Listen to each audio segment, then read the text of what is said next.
Micro small medium enterprises എന്ന് പറയുന്നത് വളരെ ഇമ്പോർട്ടൻ്റ് ആയിട്ടുള്ള ഒരു സെക്ടറാണത്. ഇപ്പൊ ഇന്ത്യയുടെ ഇക്കണോമിക് സിസ്റ്റത്തിൽ വളരെയധികം പ്രൊമോട്ട് ചെയ്യുന്ന അല്ലെങ്കിൽ അതിലേക്ക് കോൺട്രിബ്യൂട്ട് ചെയ്യുന്ന ഒരു സെക്ടർ കൂടിയാണ് MSME. അപ്പൊ ഇവിടുത്തെ ടോപ്പിക് എന്ന് പറയുന്നത് ഇറ്റ്സ് അബൌട്ട്, നമുക്ക് ഇവിടുത്തെ ടോപ്പിക് ജനറലി നോക്കാം. ഇവിടെ പറഞ്ഞിരിക്കുന്നത് കോണ്ടെക്സ്റ്റ് എന്ന് പറയുന്നത് government is considering options to relax the 45-day payment rule to MSME that has come to effect from 1st 2033. Okay, അത് അതിന്റെ കോണ്ടെക്സ്റ്റ് ആണ്.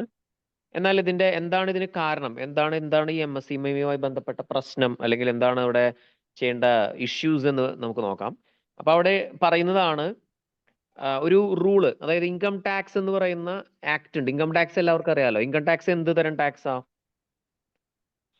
ഇൻകം ടാക്സ് എന്ത് തരം ടാക്സ് ആണ് എബ്രഹാം? ഓക്കെ, ഞാൻ ചോദിക്കാം. എബ്രഹാമിന്റെ നിങ്ങളുടെ മൈക്ക് നിങ്ങൾക്ക് മ്യൂട്ട് ചെയ്യാം, ബിക്കോസ് ഡിസ്റ്റർബൻസ് ഇല്ലാതിരിക്കാൻ. എബ്രഹാമിന്റെയും സന്ധ്യയുടെയും മൈക്ക് ഓൺ ആണെന്ന് തോന്നുന്നു. ഓക്കെ, നിങ്ങളുടെ മൈക്ക് നിങ്ങൾക്ക് മ്യൂട്ട് ചെയ്യുന്നതായിരിക്കും നല്ലത്. എനി ക്വസ്റ്റ്യൻസ് ഉണ്ടെങ്കിൽ നിങ്ങൾക്ക് മൈക്ക് അൺമ്യൂട്ട് ചെയ്ത് ചോദിക്കാം. ഓക്കെ, അപ്പോ എബ്രഹാം, ഇൻകം ടാക്സ് എന്ന് പറയുന്നത് എന്ത് ടൈപ്പ് ടാക്സ് ആണ്? ഇൻകം, നമുക്ക് കിട്ടുന്ന ഇൻകത്തെ വെച്ചിട്ട് ടാക്സ് ആണ്. Yes, exactly. ഓക്കെ, അതായത് ഇൻകം ബേസ്ഡ് ടാക്സേഷൻ ആണ്. So which kind of taxation? Which mean നമ്മൾ അതിനൊരു ഡിഫറൻഷിയേറ്റ് ചെയ്ത് പറഞ്ഞിരുന്നു. അതായത് ഡയറക്ട്ലി ചോദിക്കാം, അതായത് whether it is direct tax or indirect tax, അതാണ് അതിന്റെ ക്ലാസിഫിക്കേഷൻ.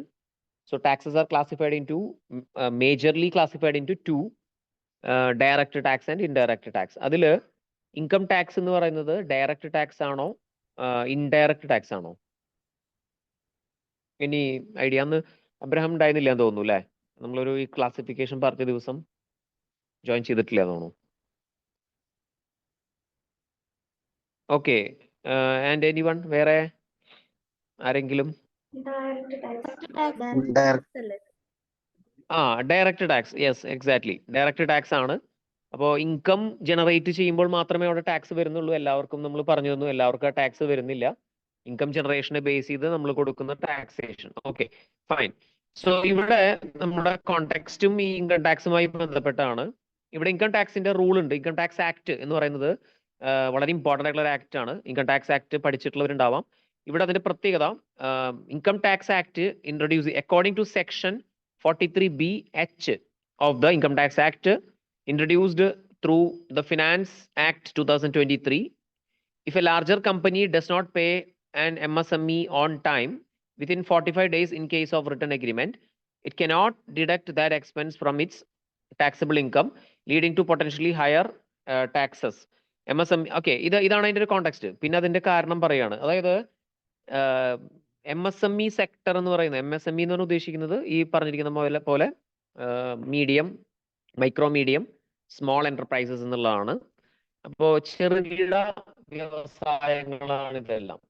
അപ്പൊ അതിന്റെ ക്ലാസിഫിക്കേഷൻ അടുത്ത ഇതിൽ തന്നെ പറയുന്നുണ്ട്. മൈക്രോ എന്ന് പറഞ്ഞാൽ എന്താണ് ഇവിടെ തന്നെ കൊടുത്തിട്ടുണ്ട് ക്രൈറ്റീരിയ, പുതിയ ക്രൈറ്റീരിയ. അതായത് മൈക്രോ ആണെങ്കിൽ 1 കോടി വരെ ഇൻവെസ്റ്റ്മെന്റും ടേൺ ഓവർ 5 കോടി വരെയും, 5 crore, അതായത് 1 കോടി വരെ ഇൻവെസ്റ്റ്മെന്റും 5 കോടി വരെ ടേൺ ഓവറും കിട്ടുന്ന കമ്പനികൾ. സ്മോൾ എന്ന് പറഞ്ഞാൽ investment up to 10 crore and turnover up to 50 crore. And medium എന്ന് പറഞ്ഞാൽ investment up to 50 crore and turnover up to 250 crore. അപ്പോൾ ചെറിയൊരു തുകയല്ല നമ്മൾ ഇന്ന് കാണുന്ന. ഇത് മുൻപ് കുറച്ച് ചെറിയ തുകയായിരുന്നു. ഇപ്പോ അതാണ് ഈ എമൗണ്ട് കണ്ടാൽ തന്നെ മനസ്സിലാക്കാം. MSME എന്ന് പറയുന്ന ഒരു നിസ്സാരമായ സെക്ടർ അല്ല. ഇന്ത്യയുടെ എക്കണോമിക് സിസ്റ്റത്തിലേക്ക് വളരെയധികം കോൺട്രിബ്യൂട്ട് ചെയ്യുന്ന ഒന്നാണ്. നമ്മൾ കണ്ടിട്ടുണ്ടാവും, ഒരുപാട് ഇൻഡസ്ട്രിയൽ എസ്റ്റേറ്റുകൾ ഉണ്ട്, ഒരുപാട് ചെറുകിട സ്ഥാപനങ്ങൾ നടത്തുന്ന ഒരുപാട് പേരുണ്ട്. അത് പല രീതിയിലുണ്ട്. അപ്പൊ ഈ MSME സെക്ടറിനെ സപ്പോർട്ട് ചെയ്യാനാണ് ഗവൺമെന്റ് ഒരുപാട് സ്കീമുകൾ സ്റ്റാർട്ട് ചെയ്യുന്നത്. ഇതിന്റെ ഭാഗമായിട്ട് ലോൺ ഫെസിലിറ്റി, മുദ്ര ലോൺ എന്ന് പറയുന്ന സംവിധാനമുണ്ട്. അപ്പൊ മുദ്ര ലോൺ എന്ന് പറയുന്നത് 3 കാറ്റഗറി ആയിട്ടാണ് കൊടുക്കുന്നത്. ശിശു, കിഷോർ, തരുൺ എന്നിങ്ങനെ 3ആയിട്ട് കൊടുക്കുന്നുണ്ട്. അത് കൂടുതലും കൊടുക്കുന്നത് സ്ത്രീ സംരംഭകരെ ഉദ്ദേശിച്ചിട്ടാണ്, അതായത് വുമൺ ഓൺടർപ്രണേഴ്സ്. സോ സ്ത്രീകളെ കൂടുതൽ ഇതിലേക്ക് പ്രൊമോട്ട് ചെയ്യിക്കുക. കാരണം ഏറ്റവും കൂടുതൽ കോൺട്രിബ്യൂട്ട് ചെയ്യാൻ അല്ലെങ്കിൽ ഇതുവരെ കോൺട്രിബ്യൂഷൻ കുറവുള്ള ഒരു മേഖലയാണ് സ്ത്രീകളുടേത്. അപ്പൊ കൂടുതൽ സ്ത്രീകളെ പ്രൊമോട്ട് ചെയ്യാൻ ഉദ്ദേശിച്ചുകൊണ്ടുമാണ്. അപ്പോൾ ഇവിടെ MSME സെക്ടർ പ്രൊമോട്ട് ചെയ്യുന്നതിന്റെ ഭാഗമായിട്ട് ഒരു കോൺസെപ്റ്റാണ് ഇവിടെ ഇൻകം ടാക്സ് റൂളിൽ ഫിനാൻസ് ആക്ട് 2023 വരുത്തിയിരിക്കുന്ന ഒരു മാറ്റമാണ്. ഏതെങ്കിലും ഒരു കമ്പനി, ഓക്കെ, വലിയൊരു കമ്പനി, ഇപ്പോൾ ടാറ്റ അല്ലെങ്കിൽ ഗവൺമെന്റിന്റെ തന്നെ വേറെ ഏതെങ്കിലും ഒരു കമ്പനി, വലിയൊരു കമ്പനിയാണ്, അവര് എന്ത് ചെയ്യുന്നു, MSME സെക്ടറിലുള്ള ഒരു ചെറുകിട കമ്പനിയിൽ നിന്നൊരു സാധനം വാങ്ങുകയാണ്. ഓക്കെ, വാങ്ങുക എന്ന് പറഞ്ഞാൽ റോ മെറ്റീരിയൽ ആയിരിക്കും, വാങ്ങാൻ ഉള്ള ഉൽപ്പന്നത്തിന് ആവശ്യമായ റോ മെറ്റീരിയൽ ആയിരിക്കും. അപ്പൊ അത് വാങ്ങിയിട്ട് അതിന് എന്ത് ചെയ്യണം, ക്യാഷ് കൊടുക്കണം. ഓക്കെ, അതായത് ഇപ്പോൾ ഒരു ലോഡ്, ഇപ്പൊ ഏതെങ്കിലും ഒരു കമ്പനി ഒരു ചെറിയ ഇൻഡസ്ട്രിയിൽ നിന്ന് ഒരു ചെറിയ എന്ത് വാങ്ങുന്നു, ഒരു ട്യൂബോ അല്ലെങ്കിൽ ചെറിയ രീതിയിലുള്ള ഇപ്പോൾ വളരെ ചെറിയ രീതിയിൽ കുറെ കമ്പനികൾ വർക്ക് ചെയ്യുന്നുണ്ട്. അപ്പൊ അതിലിപ്പോ ഒരു സ്ക്രൂ ഡ്രൈവർ ഉണ്ടാക്കുന്ന കമ്പനിയാണെന്ന് വിചാരിക്കാം, അല്ലെങ്കിൽ സ്ക്രൂ ഉണ്ടാക്കുന്ന കമ്പനിയാണ്. അപ്പൊ ഈ സ്ക്രൂ കൃത്യമായ മെഷർമെന്റിൽ ഒരു കമ്പനിക്ക് ആവശ്യമുണ്ട്. ഓക്കെ, ഒരു വലിയൊരു കമ്പനിക്ക് ആവശ്യമുണ്ട്. അപ്പൊ അത് ഇവരത് വാങ്ങുന്നത് ഈ പറയുന്ന ചെറിയൊരു കമ്പനിയുടെ കയ്യിൽ നിന്നാണ്. അപ്പൊ അവര് എന്ത് ചെയ്യും, ചെറിയ കമ്പനി ആയതുകൊണ്ട് തന്നെ ഇതിനൊന്നും പേയ്മെന്റിനെ സംബന്ധിച്ച് അവര് വലിയ ഇമ്പോർട്ടൻസ് ഒന്നും കൊടുക്കില്ല, പതുക്കെ കൊടുത്താൽ മതി എന്ന് വിചാരിക്കും.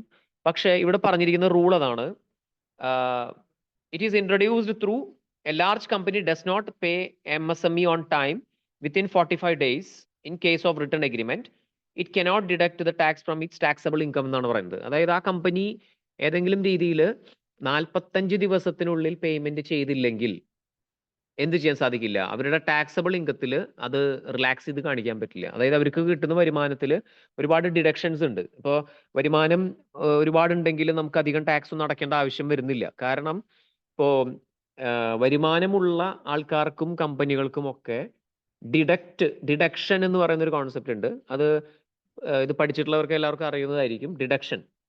സോ ഡിഡക്റ്റ് ചെയ്യുക എന്ന് പറഞ്ഞാൽ അത് മാത്രമല്ല ലീഗലാണ്, ലീഗൽ ഡിഡക്ഷൻസ് ആണ്. അതായത് നിയമപരമായിട്ട് തന്നെ ഗവൺമെന്റ് തന്നെ പ്രൊവൈഡ് ചെയ്യുന്ന ചില എന്താണ് ലൂപ്പ് ഹോൾസ് എന്ന് വേണമെങ്കിൽ പറയാം. പക്ഷേ ലൂപ്പ് ഹോൾ അല്ല, ചിലതിനെ സപ്പോർട്ട് ചെയ്യുന്നതാണ്. ഉദാഹരണത്തിന് ഇൻകം ടാക്സ് ഉള്ള ഒരു വ്യക്തിക്ക് ടാക്സ് കുറയ്ക്കാനായിട്ട് ഗവൺമെന്റ് തന്നെ പ്രൊമോട്ട് ചെയ്യുന്ന ചില കാര്യങ്ങളാണ്, നിങ്ങൾ ഏതിൽ ഇൻവെസ്റ്റ് ചെയ്യുക, ഗവൺമെന്റിന്റെ ചില സെക്യൂരിറ്റിയിൽ ഇൻവെസ്റ്റ് ചെയ്യുക, അതുപോലെ പോസ്റ്റ് ഓഫീസ് സ്കീമുകളിൽ ഇൻവെസ്റ്റ് ചെയ്യുക, അതുപോലെ LIC പോലെയുള്ള കമ്പനിയുടെ ഷെയർ അല്ല, ഇൻഷുറൻസ് വാങ്ങുക. സോ ഇങ്ങനെയുള്ളതിൽ ചെയ്താൽ എന്ത് കിട്ടും, ടാക്സ് ഡിഡക്ഷൻ കിട്ടും. അപ്പൊ അത് കൃത്യമായിട്ട് ടാക്സ്, ചില ഇൻഷുറൻസ് ഒക്കെ എടുക്കുമ്പോൾ പറയും ചെയ്തു ഇത് എലിജിബിൾ ഫോർ ടാക്സ് ഡിഡക്ഷൻ എന്നൊക്കെ പറയും. പ്രത്യേകിച്ച് അത് LICയുടെ ആണ് ഉള്ളത്. പിന്നെ അതുപോലെ സെൻട്രൽ ഗവൺമെന്റുകളുടെ രാജീവ് ഗാന്ധി സ്കീം ഉണ്ടായിരുന്നു മുൻപ്. ഇപ്പോ അതുപോലെ തന്നെ ഉള്ള സ്കീമാണ് പോസ്റ്റ് ഓഫീസ് സ്കീമുകൾ, പോസ്റ്റ് ഓഫീസിലുള്ള കുറെ സ്കീമുകൾ. അപ്പൊ ഇതിനൊക്കെ ടാക്സ് ഡിഡക്ഷൻസ് ഉണ്ട്. അപ്പൊ ഈ ടാക്സ് ഡിഡക്ഷനിലൂടെ നമുക്ക് വരുമാനത്തിൽ എന്ത് ചെയ്യാം, വരുമാനം ഉണ്ടെങ്കിലും പൂർണ്ണമായും ടാക്സ് അടയ്ക്കുന്നത് കുറയ്ക്കാം. ഓക്കെ, അപ്പൊ ഇവിടുത്തെ കോൺസെപ്റ്റ് ഇതാണ്, MSME സെക്ടറിനെ സപ്പോർട്ട് ചെയ്യാൻ ഗവൺമെന്റ് കമ്പനികൾ അല്ലെങ്കിൽ മറ്റ് കമ്പനികൾ പെട്ടെന്ന് തന്നെ എന്ത് ചെയ്യണം, പേയ്മെന്റ് കൊടുക്കണം. So you should pay within 45 days എന്നുള്ളതാണ് അവിടെ പറയുന്നത്. ഓക്കെ, ഇവിടെ നെക്സ്റ്റ് ഒരു കോൺസെപ്റ്റ് എന്ന് പറയുന്നത് ഇതിന്റെ ചേഞ്ചിനെ കുറിച്ചാണ് പറയുന്നത്. റീസെന്റ് ചേഞ്ച് എന്ന് പറഞ്ഞാൽ as of July 1st, 2020 definition of MSMEs was of doing business എന്ന് പറയുന്ന ഒരു കോൺസെപ്റ്റിലാണ്. ഓക്കെ, അത് അതിന്റെ ഒരു കോൺടാക്സിൽ അസോസിയേറ്റഡ് വിത്ത് MSME നമുക്ക് സിമ്പിളായി ചിന്തിച്ചാൽ അറിയാവുന്ന കുറച്ച് കാര്യങ്ങളാണ്. MSMEയുടെ മാത്രം പ്രശ്നമല്ല, ഈ ബ്യൂറോക്രസി അല്ലെങ്കിൽ ഗവൺമെന്റ് ഏതൊരു കമ്പനികളും നേരിടുന്ന വലിയ പ്രശ്നങ്ങളിൽ പെട്ടതാണ് ഇവിടെ എഴുതിയിട്ടുള്ളത്. അതിലൊന്ന് ലാക്ക് ഓഫ് സ്കിൽഡ് ലേബർ. ഇത് ഇന്ത്യയിൽ മൊത്തത്തിലുള്ള ഒരു പ്രശ്നമുണ്ട്. സ്കിൽഡ് ഡെവലപ്മെന്റ് എന്ന് പറയുന്ന കോൺസെപ്റ്റ് ഇല്ല. സ്കിൽ ട്രെയിനിങ് ഇന്ത്യ നേരിടുന്ന ഒരു വെല്ലുവിളിയാണ്. അപ്പൊ അതുകൊണ്ട് തന്നെ ഗവൺമെന്റ് സ്റ്റാർട്ട് ചെയ്ത ഒരു സ്കീമാണ് സ്കിൽ ഇന്ത്യ എന്ന് പറയുന്ന സ്കീം സ്റ്റാർട്ട് ചെയ്തിട്ടുണ്ട്. MSMEയിലും ഇതേ പ്രശ്നമുണ്ട്. MSME തുടങ്ങുന്ന ഒരു വ്യക്തിക്ക് അതിന് കുറിച്ചുള്ള സ്കില്ലില്ല. സോ ആദ്യം തന്നെ നമ്മളൊരു ട്രെയിനിങ് എടുത്ത് ഒരു മേഖലയിൽ ഒരു ബിസിനസ് തുടങ്ങാൻ ആഗ്രഹിക്കുന്ന വ്യക്തി അതിനെക്കുറിച്ച് നല്ല നോളജ് വേണം. ആ വ്യക്തി ആ മേഖലയിലുള്ള കോഴ്സസ് എന്തെങ്കിലും പാസ്സാക്കി എടുത്താൽ നല്ലതാണ്. അതാണ് അവിടെ ഉദ്ദേശിക്കുന്നതും. സോ ആ സെക്ടറിനെ കുറിച്ച് നല്ലപോലെ ബോധ്യം ഉണ്ടായിരിക്കുക എന്നുള്ളതാണ്. ദെൻ വേറൊരു ഇഷ്യൂ നേരിടുന്നതാണ് ബ്യൂറോക്രാറ്റിക് റെഡ് ടേപ്പ്. സോ അതായത് നമുക്കൊരു കാര്യങ്ങളൊക്കെ നടപ്പിലാക്കി വരാനുള്ള ഗവൺമെന്റിന്റെ റൂൾസ് ആൻഡ് റെഗുലേഷൻസിന്റെ പ്രശ്നങ്ങൾ. ഇപ്പൊ നമുക്കൊരു സർട്ടിഫിക്കേഷൻ വേണം. സോ ആ സർട്ടിഫിക്കറ്റ് കിട്ടണമെങ്കിൽ നമ്മൾക്ക് ഒരുപാട് ഓഫീസുകൾ കയറി ഇറങ്ങി നടക്കേണ്ട ബുദ്ധിമുട്ടുകൾ. അപ്പൊ അതിന് കാരണം ബ്യൂറോക്രാറ്റിക് റെഡ് ടേപ്പ് ആണ്. അതായത് ചുവപ്പ് നാട എന്ന പേരിൽ പറയുന്നതാണ്. കാരണം ചില സ്ഥലത്ത് അത് നോർമലി ഇന്ത്യയിൽ എന്നാൽ ഇത് കുറഞ്ഞു വരുന്നു. ഇപ്പൊ നമ്മൾ ഓൺലൈൻ സിസ്റ്റത്തിലേക്ക് മാറുമ്പോൾ ഈ റെഡ് ടൈപ്പിസം ഒരു പരിധി വരെ കുറയ്ക്കാൻ സാധിക്കുന്നുണ്ട്. കാരണം ഇതെല്ലാം ഓൺലൈനിൽ കാണാം. ഓക്കെ, അതായത് ഇപ്പൊ എവിടെ ഫയൽ ഇരിക്കുന്നു, ഫയൽ ആരാണ് നോക്കാത്തത്, ഇതൊക്കെ കൃത്യമായിട്ട് ഗവൺമെന്റ് ഒഫീഷ്യൽസിന് തിരിച്ചറിയാൻ പറ്റും. സോ കൃത്യമായ ആക്ഷൻ എടുക്കാൻ സാധിക്കുന്നുണ്ട്. Then competition from larger companies, അതാണ് മൂന്നാമത്തെ പ്രശ്നം, അറിയുന്നതാണ്. ദെൻ ആക്സസ് ടു ഫിനാൻസ്, ഇത് ഒരു ഇഷ്യൂ ആയിരുന്നു. കാരണം ചെറുകിട ബിസിനസ്സുകാർക്കൊന്നും ലോൺ കൊടുക്കില്ല ആരും. അപ്പോ എന്നാൽ ഇപ്പോൾ ഉള്ള പ്രത്യേകത, ഇപ്പൊ ഗവൺമെന്റിന്റെ പല സ്കീമുകളിലും അത് കൊടുക്കണമെന്ന് നിർബന്ധിക്കുന്നുണ്ട്. അതിൽ മുമ്പ് പറഞ്ഞതാണ് നമ്മൾ മുദ്ര ലോൺ എന്ന് പറയുന്ന സ്കീം.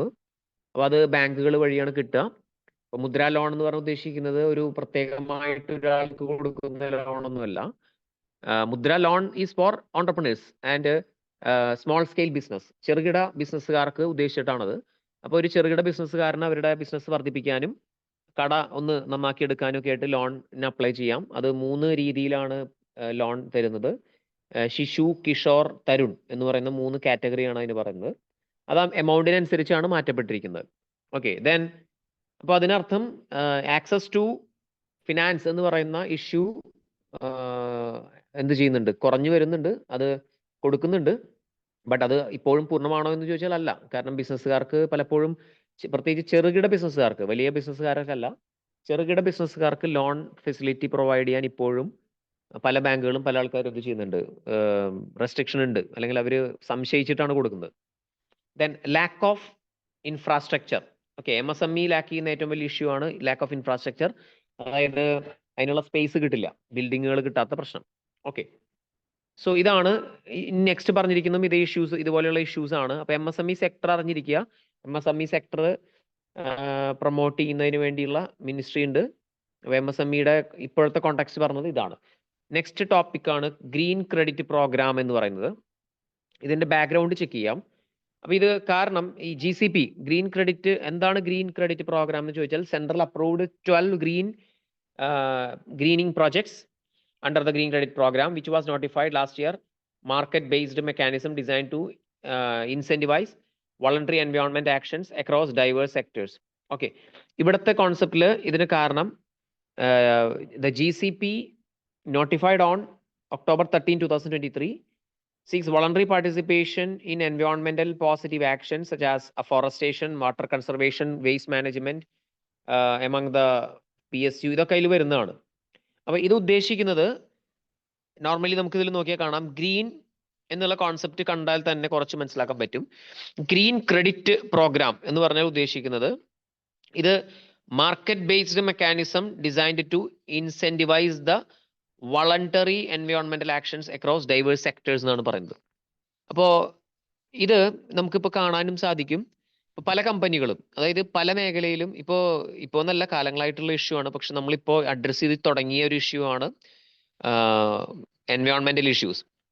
അപ്പോൾ അതിന് എല്ലാ സെക്ടറുകളിലും വർക്ക് ചെയ്യുന്ന കമ്പനികളെ കൊണ്ട് എന്ത് ചെയ്യിക്കുക, അവരെ കൊണ്ട് തന്നെ പല രീതിയിലും എക്കോ ഫ്രണ്ട്ലി കോൺസെപ്റ്റുകൾ ഡെവലപ്പ് ചെയ്യുക. അതിലൊന്ന് പറഞ്ഞിരിക്കുകയാണ് അഫോറസ്റ്റേഷൻ, അതായത് മരം വെച്ച് പിടിപ്പിക്കുക. അപ്പോൾ ചില കമ്പനികൾ അങ്ങനെ ചെയ്യുന്നുണ്ട്, മരം വെച്ച് പിടിപ്പിക്കുന്നു, വേസ്റ്റ് മാനേജ്മെന്റ് ചെയ്യുന്നു. അപ്പൊ അങ്ങനെ ഇതൊക്കെ കൃത്യമായിട്ട് ഒരു കമ്പനി ബേസ്ഡ് ആയിട്ട് തന്നെ, അതായത് വളണ്ടർലി ചെയ്യിപ്പിക്കുകയാണ്. ഇതിന്റെ ഇതുപോലെ തന്നെ നമ്മൾ കമ്പനികൾ കൃത്യമായിട്ട് ചെയ്യുന്ന ഒന്നാണ് CSR. അതായത് കമ്പനീസ് ആക്ടിൽ കൃത്യമായിട്ട് പറയുന്നുണ്ട് CSR എല്ലാ കമ്പനികളും ചെയ്തിരിക്കണം. എന്താണ് CSR? Any idea? CSR എന്ന് പറഞ്ഞാൽ എന്താണ് full form? Any idea? Ananya? അറിയില്ല sir. Okay, and okay, Aparna ഞാൻ ചോദിക്കാം. അപർണ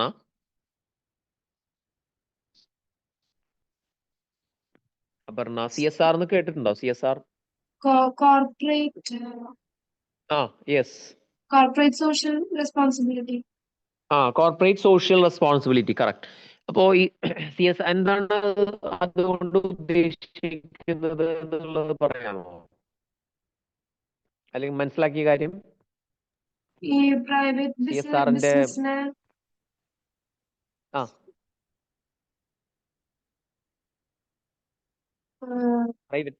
പ്രൈവറ്റ് ബിസിനസ്സിലേക്ക് ബന്ധപ്പെട്ട എന്താണ്? ഓക്കെ, പ്രൈവറ്റ് ബിസിനസ്സുമായി ബന്ധപ്പെട്ടാണ്. ആക്ച്വലി പ്രൈവറ്റ് എന്നില്ല, പബ്ലിക് കമ്പനികൾക്കും ചെയ്യാം വേണമെങ്കിൽ. ബട്ട് പ്രൈവറ്റ് കമ്പനീസ് ആക്ട് പ്രകാരം രജിസ്റ്റർ ചെയ്യുന്ന എല്ലാ കമ്പനികളും, കാരണം എല്ലാ കമ്പനികളും എന്താവണമെന്നില്ല, കമ്പനി ആക്ട് പ്രകാരം ആവണമെന്നില്ല. അപ്പൊ നമുക്ക് അറിയാലോ പല ടൈപ്പ് കമ്പനികളുണ്ട്. ഇപ്പൊ കമ്പനീസ് ആക്ട് പ്രകാരം ഉള്ളതുണ്ട്, പാർട്ട്ണർഷിപ്പ് ആക്ടിലുള്ളത്, അതായത് പാർട്ട്നേഴ്സ് ആയിട്ട് ഉള്ള കമ്പനികളുണ്ട്. പിന്നെ കോപ്പറേറ്റീവ് സൊസൈറ്റി, അതായത് സൊസൈറ്റി മോഡലിൽ ഇപ്പൊ നമ്മൾ ഇന്ത്യയിലെ തന്നെ ഏറ്റവും പ്രധാനപ്പെട്ട ഒരു കമ്പനിയാണ് അമുൽ എന്ന് പറയുന്ന കമ്പനി. ഓക്കെ, അമുൽ, AMUL അറിയാലോ. ഈ അമുൽ എന്ന് പറയുന്നത് ഗുജറാത്തിലാണ്, ആനന്ദ് എന്ന് പറഞ്ഞ സ്ഥലത്താണ്. അപ്പൊ ഈ അതിന്റെ കോൺസെപ്റ്റ് എന്ന് പറയുന്നത് അറിയാലോ, ആനന്ദ് മിൽക്ക് യൂണിയൻ ലിമിറ്റഡ് എന്ന് പറയുന്ന ഒരു കോപ്പറേറ്റീവ് സൊസൈറ്റിയാണ് ശരിക്ക് അമുൽ എന്ന് പറയുന്നത്. അത് വർക്ക് ചെയ്യുന്നതും കോപ്പറേറ്റീവ് സെക്ടറിന്റെ അല്ലെങ്കിൽ കോപ്പറേറ്റീവ് സിസ്റ്റത്തിന്റെ അണ്ടറിലാണ്. So but they are also part of as a company, അതായത് ഒരു കമ്പനി പോലെയാണ്. അത്രയും വലിയ ലാർജ് കോൺസെപ്റ്റിൽ വർക്ക് ചെയ്യുന്ന ഒരു കമ്പനി കൂടിയാണ്. ലാർജ് വോളിയം ഓഫ് ഇൻവെസ്റ്റ്മെന്റും അതേപോലെ തന്നെ അവരുടെ പ്രൊഡക്റ്റുകളൊക്കെ എന്താണ് വളരെയധികം പ്രോഫിറ്റബിൾ ആയിട്ട് പോകുന്ന ഒരു കമ്പനിയാണ് അമുൽ. അപ്പോൾ എന്നാൽ ഇവിടെ CSR എന്ന് പറഞ്ഞാൽ ഉദ്ദേശിക്കുന്നത് കമ്പനീസ് ആക്ട് പ്രകാരം രജിസ്റ്റർ ചെയ്തിട്ടുള്ള കമ്പനികളെല്ലാം എന്ത് ചെയ്തിരിക്കണം, CSR പാലിക്കണം. സോ CSR പേരിൽ തന്നെ പറഞ്ഞു, കോർപ്പറേറ്റ് സോഷ്യൽ റെസ്പോൺസിബിലിറ്റി. സോ ഇതെല്ലാം എന്താണ്, കോർപ്പറേറ്റ്സ് ആണ്, വലിയ വൻകിട കമ്പനികളാണ്. So they have some social responsibility. അവർക്ക് എന്തുണ്ട്, സാമൂഹിക പ്രതിബദ്ധതയുണ്ട്. അപ്പോൾ ഒരു കമ്പനി വർക്ക് ചെയ്യുമ്പോൾ ലാഭം മാത്രമല്ല, ആ കമ്പനികളെ അവർക്ക് എന്തുകൂടി തോന്നൽ വേണം, അവർ വർക്ക് ചെയ്യുന്ന സമൂഹത്തിന് എന്തെങ്കിലും ചെയ്യണം, അത് ലാഭം ഉദ്ദേശിച്ചാവരുത് എന്നുള്ള ഉദ്ദേശത്തോടെ നിയമത്തിൽ തന്നെ എഴുതി വെച്ചിരിക്കുന്നതാണ് CSRനെ കുറിച്ച്. അതായത് പല ദിക്കിലും കാണാം ഇതൊരു CSR ഇനീഷ്യേറ്റീവ് ആണ് എന്നൊക്കെ പറഞ്ഞു. ഇപ്പോ ഉദാഹരണത്തിന് ഐ തിങ്ക് എന്താണ് തൃശ്ശൂര് അറിയാമെന്ന് വിചാരിക്കുന്നു. എല്ലാവരും തൃശ്ശൂർ ആവണമെന്നില്ല. ഓക്കെ, എല്ലാവരും തൃശ്ശൂരാണോ സ്ഥലം? അല്ലെങ്കിൽ തൃശ്ശൂർ പറഞ്ഞു കഴിഞ്ഞാൽ എക്സാമ്പിൾ പറഞ്ഞാൽ അറിയാവുന്നതാണല്ലോ. ഓക്കെ, ഇല്ലെങ്കിലും കുഴപ്പമില്ല. യു ക്യാൻ സീ എനിവെയർ, പല ദിക്കിലും കാണാം. ഇപ്പോൾ CSR ഇനീഷ്യേറ്റീവ് എന്ന് പറഞ്ഞ് എഴുതി കാണാം. ആൻഡ് CSR ഇനീഷ്യേറ്റീവ് എന്ന് പറഞ്ഞിട്ട് ചില കമ്പനികൾ, ഇപ്പോൾ ഉദാഹരണത്തിന് ബാങ്കുകളാണെങ്കിൽ അല്ലെങ്കിൽ കമ്പനികളൊക്കെ ആണെങ്കിൽ സ്കൂളുകൾക്കൊക്കെ എന്ത് കൊടുക്കാം, സ്കൂളുകളിലേക്ക് അല്ലെങ്കിൽ ഒരു സ്ഥാപനത്തിന് വേണ്ടി എന്തെങ്കിലും കൂളറോ അല്ലെങ്കിൽ AC അല്ലെങ്കിൽ ഇപ്പോൾ ബസ്, ഇങ്ങനെയുള്ള എന്തെങ്കിലും സംവിധാനങ്ങൾ കൊടുക്കുക. അതായത് അവരുടെ മൊത്തം ലാഭത്തിന്റെ 2% മുകളിൽ 2.5% CSRന് വേണ്ടി നീക്കി വെക്കണമെന്ന് നിർബന്ധമാണ്. അത് നിർബന്ധമായിട്ട് എന്ത് വഴി പറയുന്നു, നിയമം വഴി പറയുന്നു. പക്ഷെ ഇവിടെ പറയുന്ന കോൺസെപ്റ്റിലുള്ള വ്യത്യാസം അതാണ്. ഇവിടെ ഈ ഗ്രീൻ ക്രെഡിറ്റ് പ്രോഗ്രാം എന്ന് പറയുന്ന കോൺസെപ്റ്റിലൂടെ പറയുന്നത് വളണ്ടർലി അവയെ കൊണ്ട് ചെയ്യിപ്പിക്കുകയാണ്. ഗ്രീൻ ക്രെഡിറ്റ് പ്രോഗ്രാമിൽ, അതായത് വളണ്ടർലി എന്ന് പറയുമ്പോൾ അവർ സ്വമേധയാ ചെയ്യണം, നിയമം വഴിയല്ല, അല്ലാതെ തന്നെ അവരെ ഇനിഷ്യേറ്റീവ് ചെയ്യിപ്പിക്കുകയാണ്. സോ ഇവിടെ പറയുന്നത് പക്ഷെ പ്രത്യേകത കോർപ്പറേറ്റ് സോഷ്യൽ റെസ്പോൺസിബിലിറ്റി അല്ല. Green credit programme it's for related to green concept, അതായത് eco friendly and environment friendly കോൺസെപ്റ്റുകളിലേക്ക് സ്ഥാപനങ്ങളെ കൊണ്ട് എന്ത് ചെയ്യിപ്പിക്കുക, എന്തെങ്കിലും ചെയ്യിപ്പിക്കുക. ഓക്കെ, അത് അവർ തന്നെ സ്വയം ചെയ്യണം. മരം വെച്ച് പിടിപ്പിക്കുക അല്ലെങ്കിൽ ക്ലീനിങ് നടത്തുക, ഇങ്ങനെയുള്ള ഇനീഷ്യേറ്റീവ്സ് ഏതെങ്കിലും ഒരു ആൾക്കാർ തന്നെ ചെയ്യാം. ഓക്കെ, അപ്പൊ ഇവിടെ ഇതിന്റെ ഒബ്ജക്റ്റീവ് പറയുന്നുണ്ട്. The program was officially unveiled in October 2023. Province in mission life principle frequently, okay അതൊക്കെ എഴുതിയിട്ടുണ്ട്. Then the GCP program presents itself as an innovative market-based mechanism to incentivize voluntary actions for environmental conservation. So environment conservation ആണ് ഇതിന്റെ main target. Okay, ഇത്തരത്തിൽ കുറെ സംഭവങ്ങളുണ്ട്. അപ്പൊ ഇതെങ്ങനെയാണ് work ചെയ്യുന്നത് ചോദിച്ചാൽ ഇവിടെ എഴുതിയിട്ടുണ്ട്. Various stakeholders including individuals, industries, farmers producer organisation, urban local bodies and private sectors can earn green credits. അതായത് ഇങ്ങനെ ഏതൊരു മേഖലയിൽപ്പെട്ട വ്യക്തികളെയും സ്ഥാപനങ്ങളെയും ഇൻസ്റ്റിറ്റ്യൂഷൻസിനെയും ഒക്കെ ഇതിൽ എന്ത് ചെയ്യുന്നു, കോപ്പറേറ്റ് ചെയ്യുന്നു. സോ ഇവർക്കൊക്കെ ഗ്രീൻ ക്രെഡിറ്റ് കൊടുക്കുകയാണ്, അതായത് ഗ്രീൻ സ്റ്റാർ പോലെ. അപ്പൊ അവർ ചെയ്തു കഴിഞ്ഞാൽ അവരുടെ പ്രവർത്തനങ്ങൾക്ക് ഒരു ക്രെഡിറ്റ് കൊടുക്കുന്നുണ്ട്. നമ്മൾ അങ്ങനെയുണ്ടല്ലോ, അപ്പൊ ക്രെഡിറ്റ് സ്കോർ കൊടുക്കുന്നുണ്ടല്ലോ. അപ്പോൾ അതുപോലെ ഗ്രീൻ ക്രെഡിറ്റ് എന്ന് പറയുന്ന ഒരു സംഭവം കൊടുക്കുകയാണ്. അപ്പൊ അങ്ങനെയാവുമ്പോൾ ആ കമ്പനിക്കും അതൊരു മാർക്കറ്റബിലിറ്റി ആണ്. കാരണം നമ്മൾ പല സാധനങ്ങളും ഇപ്പോൾ വാങ്ങുമ്പോൾ ഉണ്ടല്ലോ, ഇക്കോ ഫ്രണ്ട്ലി ആണ് അല്ലെങ്കിൽ ഇത് 100% എന്താണ് ഫ്രഷ് ആണ്, ഇങ്ങനെയുള്ള ചില കോൺസെപ്റ്റുകൾ വെക്കാറുണ്ട്. അപ്പൊ അത് പക്ഷെ വിശ്വസിക്കാൻ പറ്റില്ല, ആണ് എന്ന് ഉറപ്പിക്കാനൊന്നും പറ്റില്ല. പക്ഷെ ഇത് ഒഫീഷ്യലി ഒരു സിസ്റ്റമാണ്. ആ കമ്പനിയുടെ പ്രൊഡക്റ്റുകൾ അല്ലെങ്കിൽ ആ സിസ്റ്റം എന്തായിട്ട് എൻഷുർ ചെയ്യുന്നു, it is ensured as it is totally green credit ഉള്ളതാണ് എന്ന് ഉറപ്പുവരുത്തുകയാണ്. അതാണ് ഇതിന്റെ കോൺസെപ്റ്റ്. ഓക്കെ, സോ നെക്സ്റ്റ് നോക്കാം. അപ്പൊ ഇതിന്റെ കോൺസെപ്റ്റ് അത്രേ ഉള്ളൂ. ഇവിടെ എഴുതിയിട്ടുണ്ട്, ഇത് ഗ്രീൻ ക്രെഡിറ്റ് എന്നുള്ള കോൺസെപ്റ്റ് വന്നത് ആരാണ് കൊണ്ടുവന്നത്? ICFRE എന്ന് പറഞ്ഞ സ്ഥാപനമാണ്. അപ്പൊ ഈ ഇതിന്റെ കോൺസെപ്റ്റ് അറിഞ്ഞിരിക്കുക. കോൺസെപ്റ്റ് ഇതാണ്, we have to develop a green system. അതായത് ആക്ച്വലി ഗ്രീൻ സിസ്റ്റം ഡെവലപ്പ് ചെയ്യണം. അതായത് കമ്പനികളെ കൂടി അതിലേക്ക് ഉൾപ്പെടുത്തുകയാണ്. കമ്പനികൾ, സ്ഥാപനങ്ങൾ, ഇൻഡിവിജ്വൽസ്, ഇങ്ങനെയുള്ള പലർക്കും അതിൽ പാർട്ടിസിപ്പേറ്റ് ചെയ്യാം. And they can do anything, any work. ഇപ്പോൾ ഒരു സ്ഥാപനത്തിന് ഒരു NGOക്ക് വേണമെങ്കിൽ അങ്ങനെ ചെയ്യാം. അപ്പൊ ഇവർക്കെല്ലാം ഒരു ഗ്രീൻ ക്രെഡിറ്റ് കൊടുക്കുന്ന സംവിധാനമാണ്. സോ അതിലൂടെ ആക്ച്വലി ഇറ്റ്സ് എൻ അപ്രീസിയേഷൻ. അവരെ അപ്രീസിയേറ്റ് ചെയ്യുകയാണ് ചെയ്യുന്നത്. അപ്പോൾ വെറുതെ ചെയ്യുന്നതല്ല, അവർക്കൊരു നല്ല എന്ത് ചെയ്യുന്നു, ഷെയ്ക്ക് ഹാൻഡ് കൊടുക്കുക എന്ന് പറയുന്ന പോലെ. സോ അവർ അപ്രീഷിയേറ്റ് ചെയ്യുന്നുണ്ട്. അതാണ് അതിന്റെ കോൺസെപ്റ്റ്. ഓക്കെ, സോ ഇത് CSRനേക്കാൾ ഒരുപടി കടന്നിട്ടുള്ള സംവിധാനമാണ്. കാരണം it involves the participation of the സൊസൈറ്റിയാണ്. CSRൽ ശരിക്കും പറഞ്ഞാൽ നിർബന്ധത്തിലാണ്. അതായത് അവിടെ നിയമത്തിൽ നിർബന്ധിച്ച് പറയുകയാണ്, you should do the CSR എന്ന് പറയാണ്, അല്ലെങ്കിൽ യു മസ്റ്റ്, നിങ്ങൾ ചെയ്തിരിക്കണം എന്ന് നിർബന്ധിച്ച് പറയുന്ന ഒരു കോൺസെപ്റ്റ് ആണ്. പക്ഷെ ഇവിടെ അങ്ങനെയല്ല, it is a voluntary work. Then അടുത്തതാണ് India middle east Europe economic corridor. ഇത് ഒരു ചർച്ചയിൽ ഉണ്ടായിരുന്നതാണ്. ഇതിനെ സംബന്ധിക്കുന്ന വലിയ ഇഷ്യൂസ് ഉണ്ട്, ഇതിനെ തുടർന്ന് വന്ന പ്രശ്നങ്ങളുണ്ട്. സോ ഇതിന്റെ ഒരു കോൺസെപ്റ്റ് എന്ന് പറയുന്നത്, ഇന്ത്യയിൽ നിന്ന് മിഡിൽ ഈസ്റ്റ് വഴി യൂറോപ്പ് വരെ കണക്ട് ചെയ്യുന്ന ഒരു കോറിഡോർ, ഇക്കണോമിക് കോറിഡോർ ഡെവലപ്പ് ചെയ്ത സംഭവമാണ്. അപ്പോൾ ആ ഇക്കണോമിക് കോറിഡോറിൽ കുറെ ഇഷ്യൂസ് ഇപ്പോൾ അടുത്ത കാലത്ത് സംഭവിച്ചു എന്നും പറയാം. അപ്പൊ ഇവിടെ അതിൽ ഏതൊക്കെ രാജ്യങ്ങൾ വരും നോക്കാം. സോ ഇതിന്റെ ബാക്ക്ഗ്രൗണ്ട് തന്നെയാണ്, the visit which took place within 3 months of signing agreement reflects the importance of attach to IMEC project. അപ്പൊ ഈ IMEC എന്ന് പറഞ്ഞതാണ് India middle east Europe economic corridor ആണ്. ഇതുപോലെ ഒരു ഇക്കണോമിക് കോറിഡോർ ചൈന സ്റ്റാർട്ട് ചെയ്തിരുന്നു, ഒബോർ എന്ന പേരിൽ, OBOR എന്നുള്ള പേരിൽ. അതിന്റെ ഫുൾ ഫോം എന്താണ്? Any idea? ചൈന സ്റ്റാർട്ട് ചെയ്ത ഒരു ഇക്കണോമിക് സിസ്റ്റം ആണ് OBOR.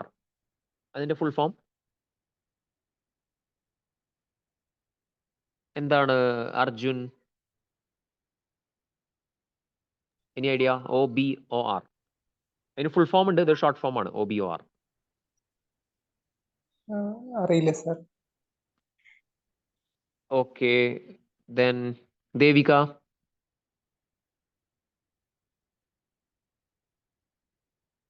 അറിയില്ല Any sir. idea? Okay, then anyone? Okay, anyone can answer. OBOR full form.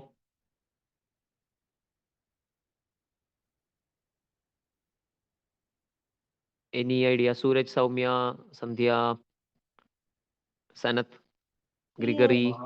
Road അങ്ങനെ എന്തോ വരുന്നെന്തോ അല്ലേ? വൺ റോഡ് അങ്ങനെ എന്തോ.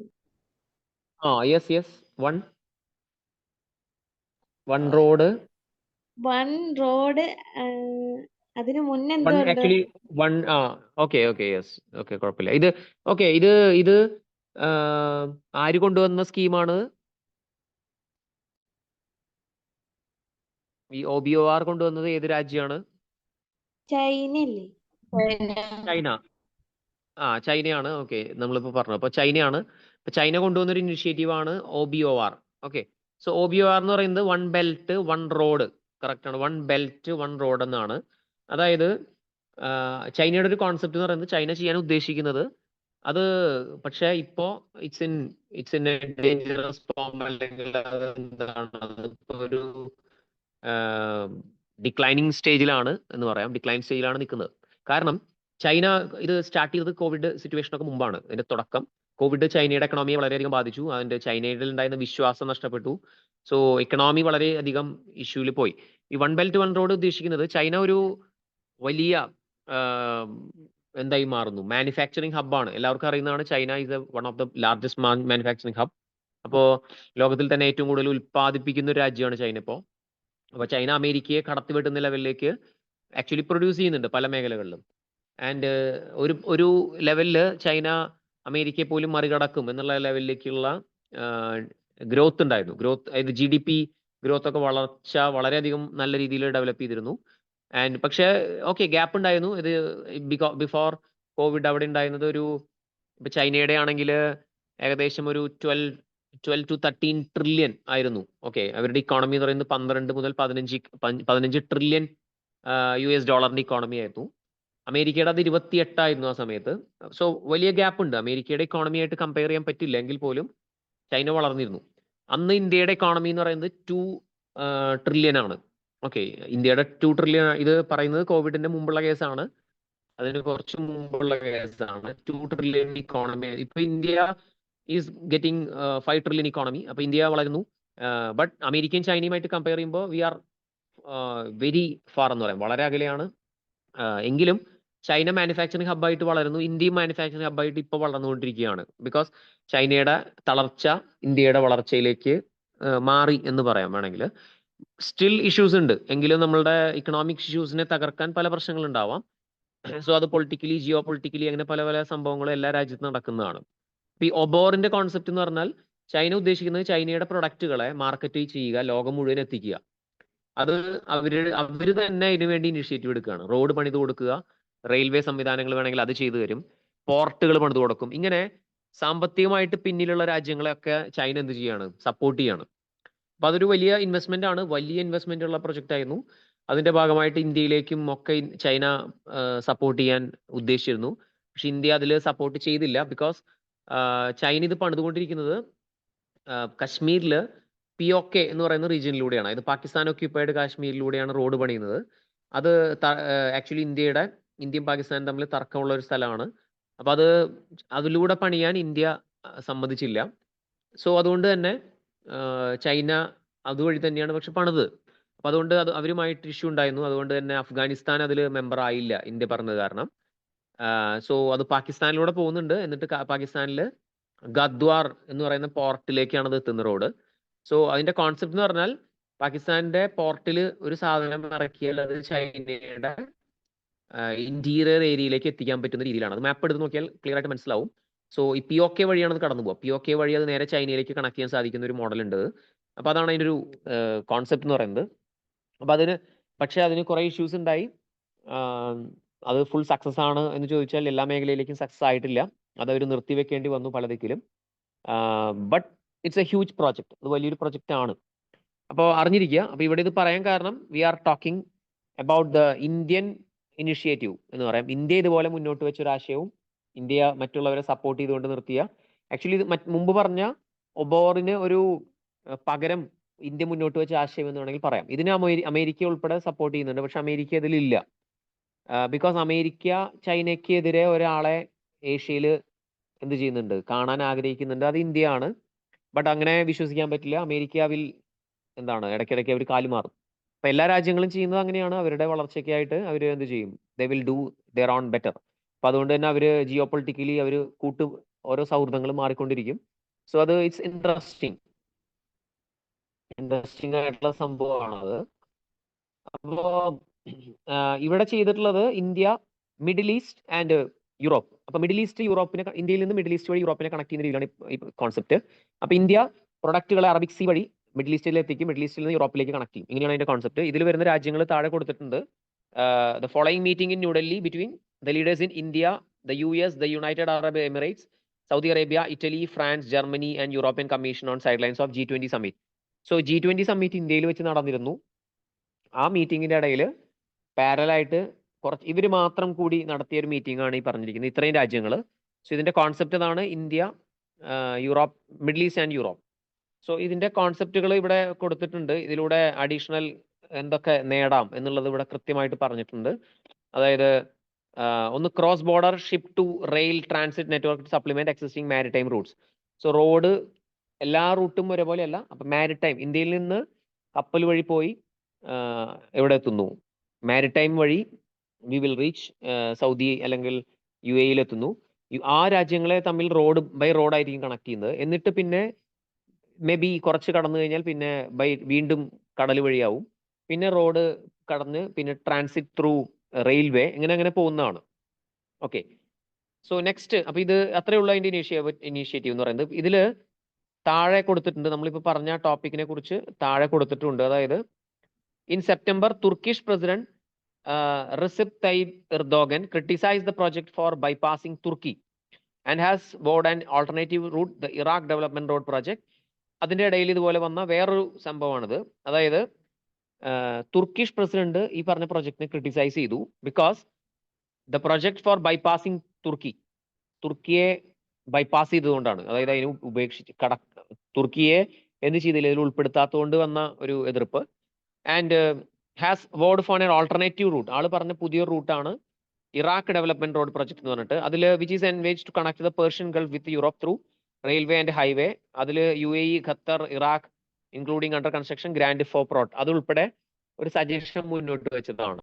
ഓക്കെ, എന്നാൽ ഇതിൽ താഴെ ഒരു പോയിന്റ് പറഞ്ഞിട്ടുണ്ട്, it is also known as counter to China's belt and road initiative. അത് നമ്മളിപ്പോൾ പറഞ്ഞു. ഇതിനെ വിളിക്കുന്ന ഒരു പേരാണ് ബെൽറ്റ് ആൻഡ് റോഡ്, അല്ലെങ്കിൽ വേറൊരു ടേം ആണ് ഇതിന് ഒഫീഷ്യലി പറയുന്ന വേറൊരു ടേം ആണ് OBOR, one belt one road initiative. Okay, so next production linked incentive scheme എന്ന് പറയുന്ന സ്കീമിനെ കുറിച്ചാണ് പറയുന്നത്. അപ്പൊ ഇത് പ്രൊഡക്ഷൻ ലിങ്ക്ഡ് ഇൻസെന്റീവ് എന്ന് പറയുന്നത് പ്രൈവറ്റ്, ഇപ്പോൾ ഇവിടെ കൊടുത്തിട്ടുണ്ട് investment in important sectors identified to spur domestic manufacturing under the flagship production linked incentive scheme of the center is slowing just a year after their launch. ഇതിന്റെ background എന്ന് പറയുന്നത് investment growth is significantly slow in textile, information technology, hardware, specially steel according to. Okay, ഇതിലെല്ലാം കുറവ് വന്നിട്ടുണ്ട് എന്നാണ് പറയുന്നത്. Especially in a viewed by interministerial panel. അപ്പൊ എന്താണ് ഈ പ്രൊഡക്ഷൻ ലിങ്ക്ഡ് സ്കീം എന്നുള്ളതാണ് ആദ്യം അറിയേണ്ടത്. അപ്പോൾ ഇത് പറയുന്നത് it is introduced in 2020. PLIs is a special incentive scheme for production to promote manufacturing in multiple sectors. The incentives are linked to the performance of the organization. The government provides incentives for incremental sale. So ഇതൊരു export oriented ആണ്. ഇതൊരു production boosting programme ആണ്, manufacturing boosting programme ആണ് എന്നൊക്കെ പറയാം. കാരണം ഇതിൻ്റെ ഒരു കോൺസെപ്റ്റ് എന്ന് പറയുന്നത് ഇതിലൂടെ ചെയ്യുന്നത് പൊതുവെ ഇത്തരത്തിലുള്ള ഇനിഷ്യേറ്റീവ്സിനെ എല്ലാം എന്ത് ചെയ്യുക, ബൂസ്റ്റ് ചെയ്യുക. അതായത് ചില സെക്ടറുകളെ ഇവിടെ കൃത്യമായിട്ട് പറയുന്നുണ്ട്, ടെക്സ്റ്റൈൽ, മാനുഫാക്ചറിങ്, ഇങ്ങനെയുള്ള കുറേ സെക്ടേഴ്സ്. അപ്പോൾ ഇത്തരം സെക്ടറുകളിൽ എന്ത് കൂട്ടുക, പ്രൊഡക്ഷൻ കൂട്ടുക, അതിലൂടെ തന്നെ എന്ത് വർദ്ധിപ്പിക്കുക, പ്രൊഡക്ഷൻ കൂട്ടുന്നതോടൊപ്പം തന്നെ നോർമലി ഇൻസെൻറ്റീവും കൊടുക്കുകയാണ്. അപ്പോൾ അത് ഗവൺമെന്റ് ചെയ്യുന്നൊരു ഇനിഷ്യേറ്റീവ് ആണെന്ന് പറയാം, because to promote the production and manufacturing. അത്രേ ഉള്ളൂ. പക്ഷെ ഇതിലെ ഇതിന്റെ കോണ്ടെക്സ്റ്റ് ഇവിടുത്തെ ഒരു കോണ്ടെക്സ്റ്റ് പറയുന്നത് ഇവിടെ ഇതിലെന്ത് വന്നിട്ടുണ്ട്, കുറവ് വന്നിട്ടുണ്ട്. അതായത് 2020 സ്കീം ആരംഭിച്ചുവെങ്കിലും വളരെയധികം ഇതിൽ ഇടിവ് വന്നിട്ടുണ്ട് എന്നുള്ള കോണ്ടെക്സ്റ്റ് ആണ് പറയുന്നത്. ഓക്കെ, സോ ഇവിടെ നമുക്ക് നോക്കിയാൽ കാണാം. സോ നമുക്ക് നെക്സ്റ്റ് ഒരു PDF നോക്കാം.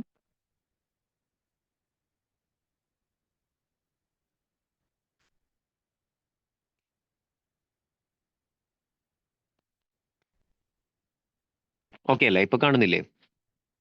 നെക്സ്റ്റ് സ്ക്രീൻ ഓക്കെ അല്ലേ എവരിവൺ?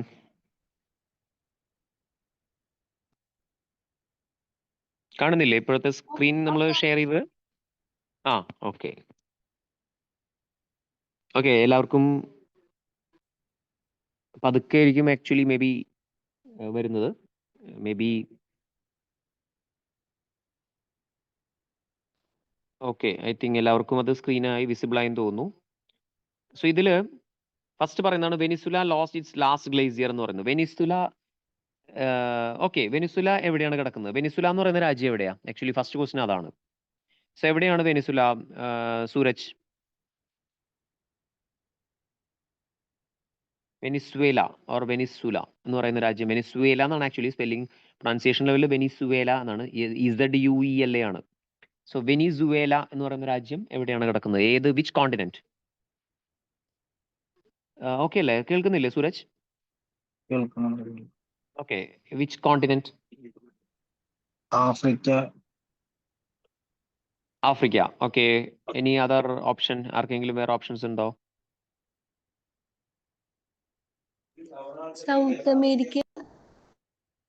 South America. ഓക്കെ, എത്ര? ഓക്കെ, നമ്പർ ഓഫ് കോണ്ടിനെന്റ്സ് എത്രയാ? അല്ല, അതൊക്കെ എല്ലാവർക്കും അറിയുന്നതാണെങ്കിലും എത്രയാണ് number of continents? Number of continents അറിയാലോ? നമ്പർ ഓഫ് കോണ്ടിനെന്റ്സ് എത്രയാ?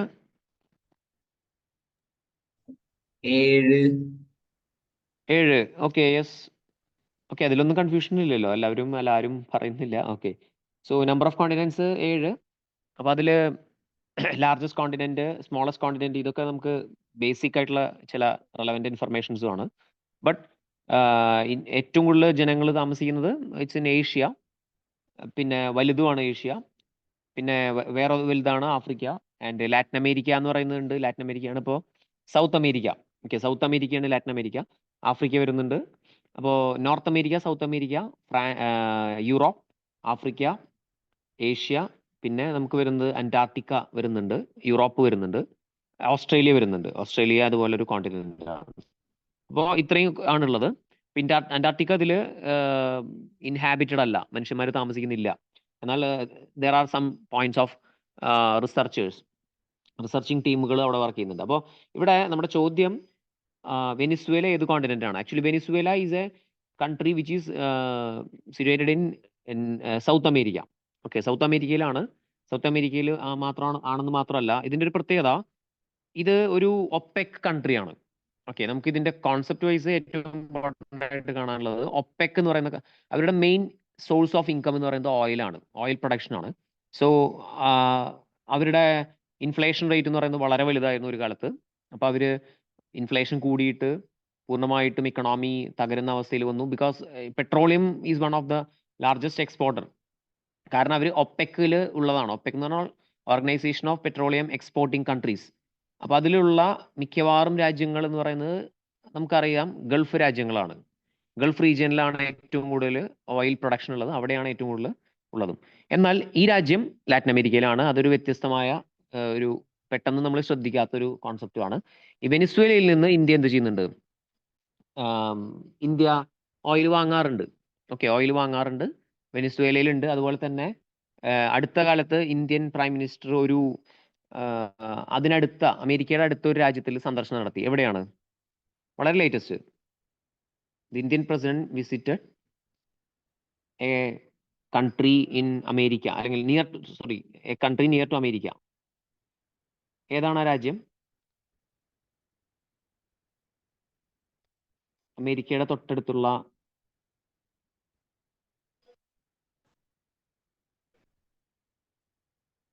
ഏതാണ്? വളരെ ലേറ്റസ്റ്റ് പോയതാണ്. അതായത് ഒരു മീറ്റിംഗ് ഉണ്ടായിരുന്നു. എവിടെയാണ് സൂരജ്? ബഹുമതി കൊടുത്തതാണോ മറ്റേ? ബഹുമതി കൊടുത്തിട്ടുണ്ട്. യെസ്, ബഹുമതി കൊടുത്തിരുന്നു. അതായത് അവിടുത്തെ ആ രാജ്യത്തെ ഏറ്റവും ഉയർന്ന, അതായത് സിവിലിയൻ ബഹുമതി കൊടുത്തിട്ടുണ്ട്. യെസ്, കൊടുത്തിട്ടുണ്ട്, പക്ഷെ അത് ഓർമ്മയില്ല. ഓക്കെ. കാരണം ആ രാജ്യത്തേക്ക് ഇതുവരെ പോയിട്ടില്ല അങ്ങനെ പ്രൈം മിനിസ്റ്റേഴ്സ് ആരും എന്ത് ചെയ്യുന്നു. ബട്ട് ഇന്ത്യ നൗ എന്തുകൊണ്ട് അവിടെ പോയി എന്ന് ചോദിക്കാൻ കാരണം അത് എന്താണ്, ഇക്കണോമിക്കലിയോ അല്ലെങ്കിൽ നമ്മൾ പല രീതിയിലും ചിന്തിക്കുമ്പോൾ ഒരു റെലവെന്റ് ആയിട്ടുള്ള രാജ്യമേ അല്ല. പക്ഷെ അതിന് ചില റെലവൻസ് ഉണ്ട്, അതുകൊണ്ടാണ് അവിടെ പോകാനും കാരണം. ഓക്കെ, അത് ഗയാനയാണ്. ഗയാന എന്ന് പറയുന്ന രാജ്യമാണ്. ഓക്കെ, GUYANA, ഗയാന എന്ന് പറയുന്ന രാജ്യമാണ്. സോ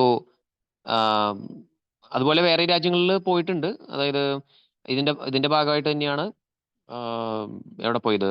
ബ്രസീൽ പോയിരുന്നു. സോ അതും അതിന്റെ ഒരു ഭാഗമായിട്ട് വരുന്നതാണ്.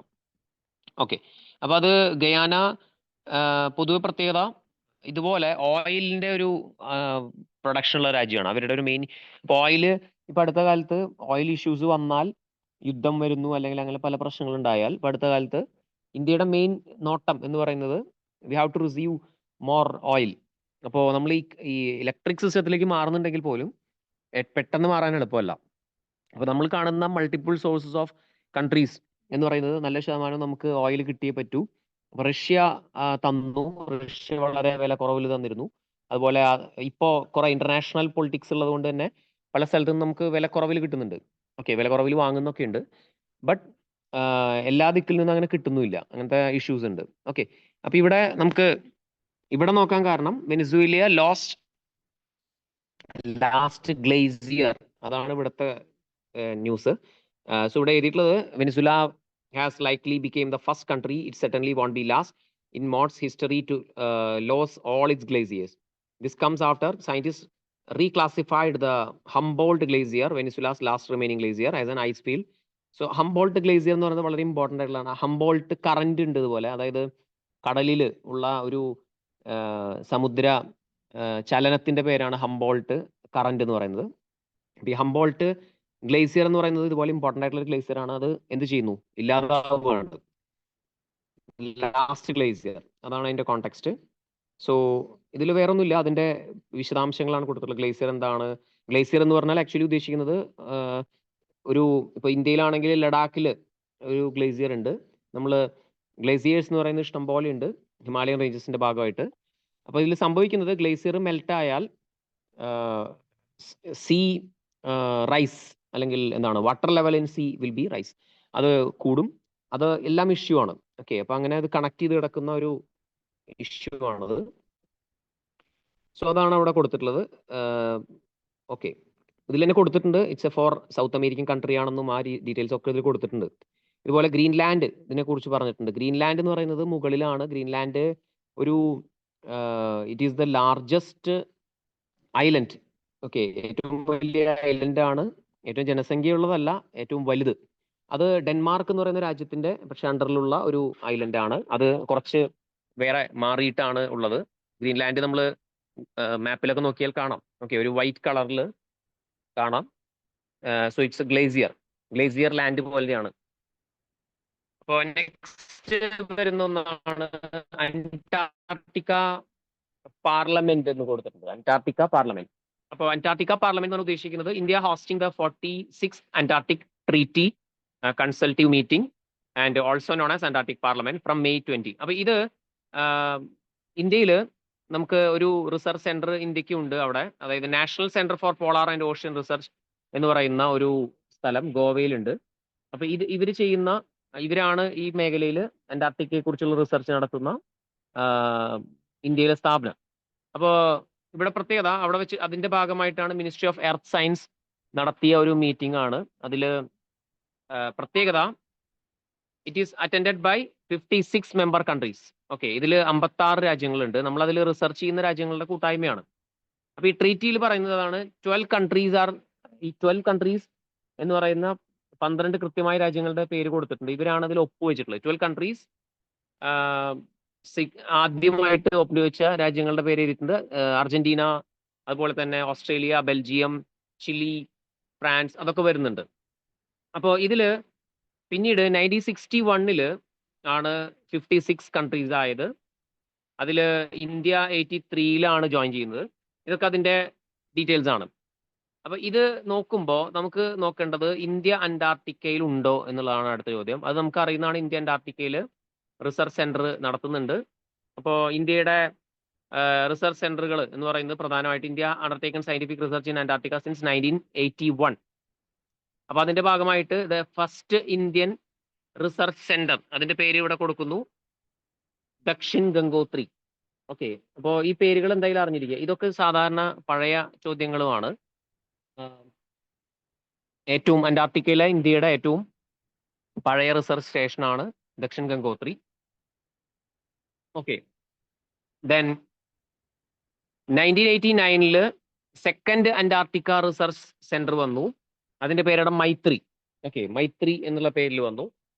ദെൻ അത് ഇപ്പോഴും വർക്ക് ചെയ്യുന്നുണ്ട്. പക്ഷെ ഇതൊക്കെ എപ്പോഴും വർക്ക് ചെയ്യുന്നില്ല. കാരണം വർക്ക് ചെയ്യുന്നില്ല എന്ന് പറഞ്ഞാൽ ചില സ്ഥലങ്ങളെല്ലാം മഞ്ഞാണിത്, അല്ലെങ്കിൽ ഐസ്ബർഗുകളാണ്. ഈ ഐസ്ബർഗുകളെല്ലാം മെൽറ്റായി പോവാം, ചിലത് ഇടിഞ്ഞ് ഇല്ലാതായി പോവാം. അങ്ങനെ വരുമ്പോ ഓട്ടോമാറ്റിക്കലി ആ ഏരിയകളിൽ നിന്ന് അവർ എന്ത് ചെയ്യും, മാറും. ഓക്കെ, അതാണ് അതിന്റെ കോണ്ടെക്സ്റ്റ് അല്ലെങ്കിൽ concept. India inaugurated the Bharati. Okay, ഇന്ത്യയുടെ 3ാമത്തെ അന്റാർട്ടിക് അന്റാർട്ടിക് സ്റ്റേഷൻ തുടങ്ങിയതാണ് ഭാരതി എന്നുള്ള പേരിൽ. ആൻഡ് അത് മൈത്രിയിൽ നിന്ന് 3000 കിലോമീറ്റർ അകലെ സ്ഥിതി ചെയ്യുന്നതാണ് എന്ന് എഴുതിയിട്ടുണ്ട് കൃത്യമായിട്ട്. ആൻഡ് ഇന്ത്യ ഇപ്പൊ planning for a new station in Maitri 2 എന്ന പേരിൽ ഒരെണ്ണം തുടങ്ങാൻ ഉദ്ദേശിക്കുന്നുണ്ട്. അപ്പോൾ അത് 2029 ബിഗാൻ ചെയ്യും. അപ്പൊ 2022 എന്ത് ചെയ്യുന്നു, അഗ്രിമെന്റിൽ ഈ പറയുന്ന reaffirming its commitment to Antarctic treaty, അതായത് ഇന്ത്യ എൻഷുർ ചെയ്യുന്നു. ഇന്ത്യ അന്റാർട്ടിക് ആക്ട് എന്ന് പറഞ്ഞ ആക്ടിലൂടെ അത് എൻഷുർ ചെയ്യുകയാണ് ചെയ്യുന്നത്. ഇന്ത്യ എനാക്ട് ചെയ്ത ഒരു നിയമമാണ്, ഇന്ത്യയിൽ ഉണ്ടാക്കിയ ഒരു നിയമമാണ് ഇന്ത്യ അന്റാർട്ടിക് ആക്ട്. അപ്പൊ ആ ആക്ട് ഉണ്ടാക്കിയതിന്റെ ഉദ്ദേശം അന്റാർട്ടിക്കയോട് ഇന്ത്യക്കുള്ള പ്രതിബദ്ധത, ഇന്ത്യയുടെ കമ്മിറ്റ്മെന്റ് അത് തെളിയിക്കുന്നതിനും ഈ ട്രീറ്റി എന്ന് പറഞ്ഞാൽ ഇതൊക്കെ ഇന്റർനാഷണലി നടക്കുന്നതാണ്, പല രാജ്യങ്ങളുമായിട്ടും ഒരുമിച്ച്. അപ്പൊ അതിനോടുള്ള ഇന്ത്യയുടെ കമ്മിറ്റ്മെന്റ് തെളിവാക്കാൻ ഇന്ത്യ തന്നെ ഡെവലപ്പ് ചെയ്ത ഒരു ആക്ട് ആണത്. ഓക്കെ, അപ്പൊ ഇതിൽ പറയാൻ കാരണം ഈ പറഞ്ഞ മീറ്റിംഗ് നടന്നതിനെ കുറിച്ചാണ്, ഇന്ത്യയിൽ നടന്ന മീറ്റിങ്ങിനെ കുറിച്ചാണ്. ഓക്കെ, ദെൻ നെക്സ്റ്റ് വരുന്ന ഒരു കോൺസെപ്റ്റ് ആണ് ഇവിടെ പറഞ്ഞിട്ടുള്ളത്. It's about the malaria vaccine. അപ്പൊ ഈ മലേറിയ എങ്ങനെയാണ് പരത്തുന്നത്? മലേറിയ എങ്ങനെയാണ് വരുന്നത്? മലേറിയ വരുന്നത് എങ്ങനെയാ? കൊതുക് അപർണ. വഴി. Okay, yes, anyone can answer. കൊതുക് വഴി. യെസ്, കൊതുക് വഴി വരുന്ന ഒരു അസുഖമാണ് മലേറിയ. മലേറിയ പൊതുവെ കുറവാണ്, പക്ഷെ now we are facing the issues. ഇപ്പോഴും കൊതുകിന്റെ എണ്ണത്തിൽ കുറവൊന്നും വന്നിട്ടില്ല. അപ്പോ മലേറിയ പരത്തുന്ന ചില പ്രത്യേകമായിട്ടുള്ള കൊതുകുകളുണ്ട്. അപ്പൊ അതിനെക്കുറിച്ച് ഇവിടെ ഇത് പറയാൻ കാരണം സെറം ഇൻസ്റ്റിറ്റ്യൂട്ട് ഓഫ് ഇന്ത്യ എന്ന് പറയുന്ന സ്ഥാപനമുണ്ട്, world's largest manufacture of vaccine. ഇവരെ കുറിച്ച് എന്തായാലും അറിഞ്ഞിരിക്കണം, ബിക്കോസ് ഇവരാണ് ഇന്ത്യയിൽ കോവാക്സിൻ, കോവിഷീൽഡ് എന്ന് പറഞ്ഞ 2 മരുന്നുകൾ ഉണ്ടാക്കിയതിൽ കോവിഷീൽഡ് എന്ന് പറയുന്ന വാക്സിൻ ഉണ്ടാക്കിയവരാണ് സെറം ഇൻസ്റ്റിറ്റ്യൂട്ടുകാർ. ഇവർ വൺ ഓഫ് ദി അല്ല, ഇറ്റ്സ് ദ ലാർജസ്റ്റ് വൺ. ഏറ്റവും വലിയ മാനുഫാക്ചറിങ് നടത്തുന്നവരാണ്, വാക്സിൻ മാനുഫാക്ചേഴ്സ് ആണ്. സോ പൂനെയിലാണ് അതിന്റെ ഓഫീസ് വരുന്നത്. ഓക്കെ, അപ്പോ ഇവിടെ പറയുന്നത് the serum institute world's largest manufacturing vaccine by number of doses marketed significant milestone in with the shipment of first set of R21 Matrix M malaria vaccine to 7 to 8 countries in Africa. അപ്പോൾ കാരണം ആഫ്രിക്കയിൽ ഈ അസുഖം വളരെയധികം ഉള്ള ഒരു സ്ഥലമാണ്, African റീജിയനിൽ. അപ്പോൾ ആഫ്രിക്കയെ ഇന്ത്യ വളരെയധികം സപ്പോർട്ട് ചെയ്യുന്നുണ്ട് ഹെൽത്ത് കോൺസെപ്റ്റിലൊക്കെ. പ്രത്യേകിച്ച് കോവിഡ് കാലഘട്ടത്തിലും ഇന്ത്യ അത് ചെയ്തിരുന്നു, ഇന്ത്യയുടെ കമ്മിറ്റ്മെന്റ് ചെയ്തതാണ്. അപ്പൊ ഇതില് വേൾഡ് ഹെൽത്ത് ഓർഗനൈസേഷന്റെ ബാക്ക്ഗ്രൗണ്ട് അതാണ്. Close to 500,000 children die of malaria each year in the African region according to WHO. അപ്പൊ ഇതില് ഇന്ത്യ അതിനു വേണ്ടി ഇന്ത്യയുടെ കമ്മിറ്റ്മെന്റ് എന്ന് പറയുന്നതാണ് ഇന്ത്യ കമ്മിറ്റ് ചെയ്തിട്ടുള്ളത് providing vaccines to the African region. അപ്പൊ അതില് ഇവിടെ എഴുതിയിട്ടുള്ള പോയിന്റുകൾ നോക്കാം. ഒന്ന്, the 3 species associated with more severe cases are P. falciparum, which is responsible for vast majority of malaria deaths, vivax and knowlesi. അതായത് 3 എണ്ണത്തിന്റെ പേരുകളിലൂടെ കൊടുത്തിരിക്കുകയാണ്. ഈ 3 സ്പീഷീസുകളാണ് പ്രധാനമായിട്ടും വരുന്നത്. അപ്പൊ ഇത് ഈ മലേറിയ ഉണ്ടാവുന്ന മോസ്കിറ്റോസിനെ കുറിച്ചാണ് പറയുന്നത്. ഓക്കെ, ദെൻ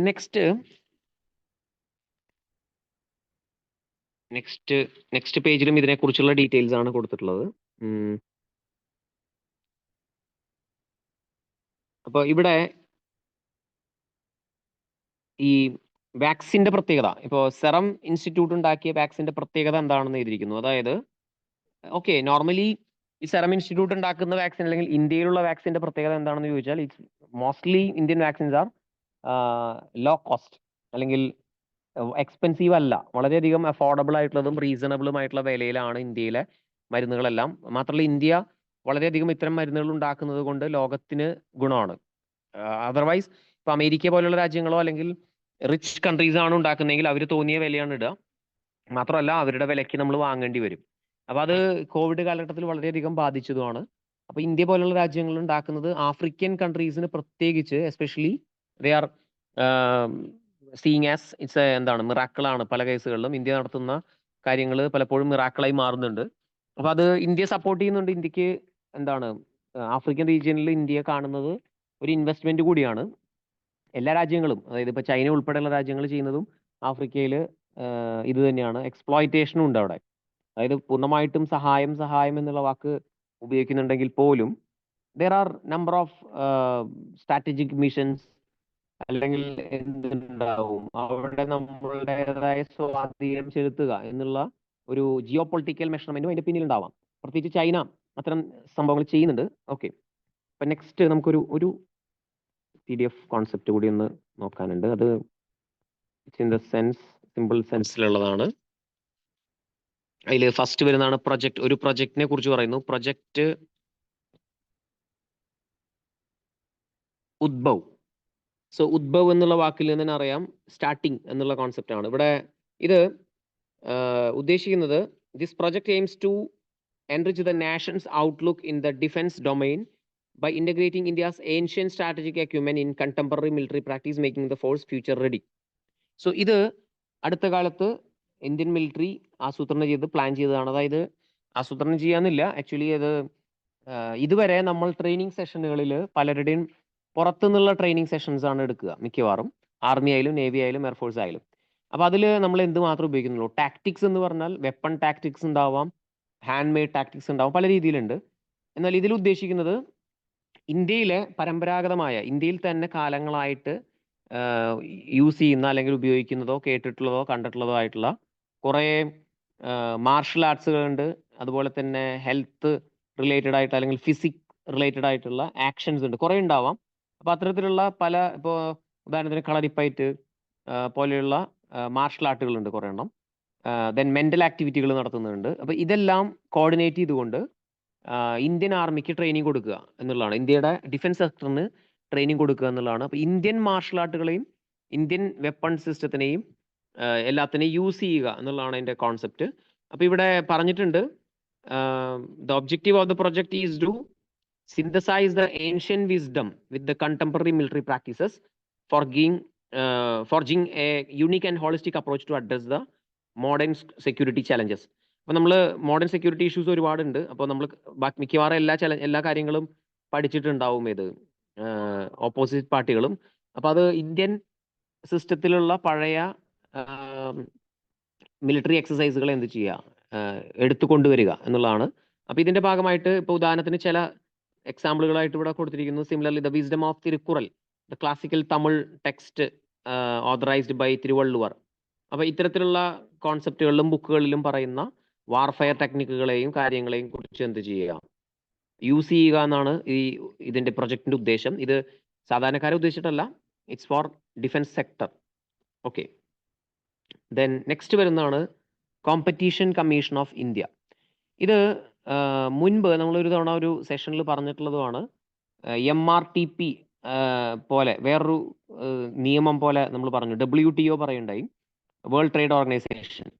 അപ്പോൾ വേൾഡ് ട്രേഡ് ഓർഗനൈസേഷൻ പറയുമ്പോൾ നമ്മളൊരു നിയമത്തിനെ കുറിച്ചൊക്കെ പറഞ്ഞിരുന്നു, ഗാട്ട്, അതായത് general agreement on tariff and trade എന്ന് പറയുന്ന ഒരു ആക്ട് ആയിരുന്നു. ഇതാണ് WTO ആയി മാറിയത്. ഇതുപോലെ മോണോപ്പൊളിസ്റ്റിക് ആൻഡ് റെസ്ട്രിക്റ്റീവ് ട്രേഡ് പ്രാക്ടീസസ് എന്ന് പറയുന്ന ഒരു എന്താണ് പോളിസി ഉണ്ടായിരുന്നു. അതായത് മോണോപ്പൊളിസ്റ്റിക് റെസ്ട്രിക്റ്റീവ് ട്രേഡ് പ്രാക്ടീസ് എന്ന് പറഞ്ഞാൽ മോണോപ്പൊളി ഇല്ലാതാക്കാൻ, അതിനെ നിയന്ത്രിക്കുന്നതിനുള്ള ഒരു നിയമമായിരുന്നു MRTP ആക്ട് എന്ന് പറയുന്ന ആക്ട്. ഇതിന് പകരം വന്ന ഒരു നിയമമാണ് കോമ്പറ്റീഷൻ ആക്ട് എന്ന് പറയുന്നത്. 2002 വന്നതാണ് കോമ്പറ്റീഷൻ ആക്ട്. ഇവിടെ ഈ കോമ്പറ്റീഷൻ ആക്ട് പ്രകാരം നിലവിൽ വന്ന സ്ഥാപനമാണ് competition commission of India. So 15th foundation day of competition commission of India considered the commission formed in 2003 എന്ന് എഴുതിയിട്ടുണ്ട്. അതായത് നിയമം വന്ന് 2002 പേരിലാണ്, ഈ കമ്മീഷൻ നിലവിൽ വന്നത് 2003. Okay, then it became fully functional in 2009 with Dhanendra Kumar as first chairman. ഇതിന്റെ ബാക്ക്ഗ്രൗണ്ട് ഇവിടെ പറഞ്ഞിരിക്കുന്നത്, ഇത് വന്ന കോൺസെപ്റ്റ് അത്രയേ ഉള്ളൂ. ഈ പറയുന്ന കോമ്പറ്റീഷൻ കമ്മീഷൻ ഓഫ് ഇന്ത്യ വന്നതിന്റെ 15ാമത്തെ വർഷം. അപ്പൊ അതിനെക്കുറിച്ചുള്ള ഒരു സംഭവമാണ് പറഞ്ഞിട്ടുള്ളത്. അപ്പൊ കോമ്പറ്റീഷൻ കമ്മീഷൻ എന്തിനാണ് വന്നത് എന്ന് ചോദിച്ചാൽ അതിനുള്ള കാരണങ്ങൾ ഇവിടെ താഴെ കൊടുക്കുന്നുണ്ട്. ഇതൊന്ന് ക്വാസി ജുഡീഷ്യൽ ഫോമാണ്. ഇതിന്റെ മെയിൻ വിഷൻ ആൻഡ് ഒബ്ജക്റ്റീവ്സ് ആണ് ഇവിടെ പറയുന്നത്. ഇതിൽ പ്രധാനമായിട്ടും വരുന്നത്